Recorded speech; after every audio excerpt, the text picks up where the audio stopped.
every day, we are each other ourselves both. Oh. When I'm sick, she was sick. When I'm 7, 8, 9, 10.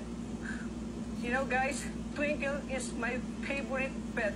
Si Twinkle kasi, talagang goldfish ko talaga nung araw yan. Kaya siya nagkaroon ng apelido kasi, nung bata ako, doon ako nakatira sa street na yon, Calderon. Kaya ang pangalan, Twinkle Calderon. That's it. Next question.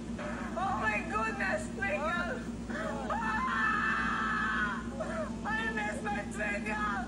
I miss my Twinkle very much! Nakikita ko yung mga pagmumukha talaga nila, hindi sila tumitingin sa akin. Especially si Peachy. Ayoko ng eye contact kasi nakakatawa. I miss my Twinkle! O, diba?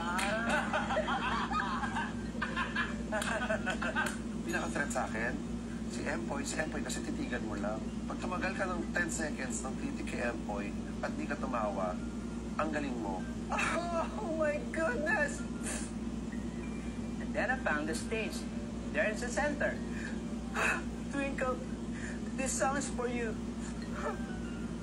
Pakitang gilas ka, tutugtog